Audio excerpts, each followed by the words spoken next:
Alright, so Shannon Sharp done broke the internet again. But this time he didn't need, Cat Williams and nobody like that to help him out. Nope. All he needed this time was a zesty stance and a man purse. Broke that internet like shattered glass, I swear. Dog, somebody tell me, what does hip surgery have to do with any of this? I can understand, okay, you got bad hips, you got bad knees, bad legs, whatever, right? You walk funny. That's cool. You stand funny. That's cool. You might even be pigeon-toed. Pigeon-toed, parrot-toed, whatever one it is. That's not my issue. Hip surgery has nothing to do with duck face. Duck face, duck lips, whatever that shit is called. Hip surgery has nothing to do with pouting. Not one thing. Hip surgery also has nothing to do with your style. You want to know why Shannon Sharp be looking zesty in these pictures? Ain't nobody saying this. I don't know why. He has a gay stylist. His stylist is gay. The dude that he's always walking around with, that's his stylist. So if you let a gay man dress you, what you gonna look like? I would assume you're gonna look like a gay man. You can style people for their body type and their look or whatever, but you always put your flavor in whatever you do. Whatever you do in life, you gonna have some of your flavor in there. So if you're a gay stylist and you're styling a straight man, and their sexual preferences, none of my business. I don't care. I'm just talking about the hip surgery comments. How blind are we? He's wearing a purse. What does hip surgery have to do with wearing a purse? And to be everybody's favorite uncle, he's so enough looking like an auntie these days. Damn, man, we back in Florida with this craziness again. Look, y'all gonna make me want to move because you're making us look bad. So the latest nutso, nut job, wacko that got caught doing something stupid in Florida is this man. And what did he do? Oh, he just kidnapped the scientist so he can get the scientist to make his dog immortal. If this scientist knew how to do that, why would he help your dog? Why would he use his superpowers, which is his brain, to save your dog? Just buy another one. They only gonna be here for so long, bro. Why wouldn't you get him to get your child to be immortal? Your mama, your daddy, your brother, your sister, your dog? You know how insulted goldfish are across the world?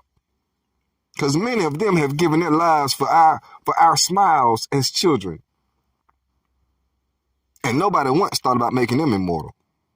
But you want to take your dog to a scientist? I feel bad for this scientist. Because this man is obviously crazy. For one, you want to come kidnap a scientist. Number two, you want him to make your dog immortal. What happens when he doesn't do it? And how will you ever know if the dog is immortal? You didn't ask him to make you immortal. You gonna die.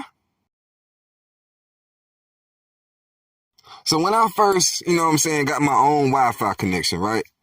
And I was able to name it, I wanted to name it something cool, right? I wanted to name it something cool, something that stands out, and I wanted to put my flavor on it, right?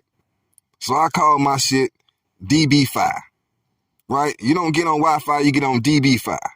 It wasn't until I started noticing other people's names on their Wi-Fis that they go a little overboard. I think this freedom is just a little too much freedom. The names are just outrageous. It's just too much sometimes. I mean, these people on here are fighting on the Wi-Fi. When you sign in to Wi-Fi and you look around the neighborhood and you see the names of the Wi-Fis, would you ever think that they would be beefing over the Wi-Fi name? Not over who's had the name first. But when you read the name, somebody's dissing you. Look, they got on here, quit stealing my paper. That's the name of your Wi-Fi network. Quit stealing my paper. And hit dogs holler. So the neighbor responded. And the neighbor said, FYI, I don't read it. I just throw it away. I feel bad for Pocket Rocket on this block. I believe he named his Pocket Rocket so nobody would try him, because you know what a Pocket Rocket is. So he probably walks his dog every day with a Pocket Rocket because he lives between quit stealing my paper and I just throw it away. If you live between them two, you might want to keep a Pocket Rocket. Somebody might hop out on you. Another Wi-Fi name, bro, that just blew my mind is I Can Hear You Having Sex. Like I said, bro, I just named mine DB5. You know, DB5 and Williams Route. You know, just simple things, stuff like that, right? Now, you know who answered I Can Hear You Having Sex? Somebody that said I can hear you whacking off to it. Now, if you was really whacking off to it, you should not be telling them I can hear you having sex, because if you know what you doing in your apartment while they doing what they doing, you might, they doing it the normal way. You kind of pervy, just to say the least. Your Wi-Fi, your rules, I guess. Last but not least, the kings of the Wi-Fi beef. Apartment 203. You loud as fuck.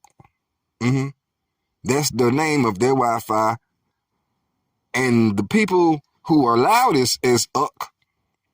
They said, apartment, question. Say it to my face. Hashtag 203. So they'll stand on what number that they live in. But the person who's telling apartment 203, where's your apartment number? Stand on business. Let them know who you are.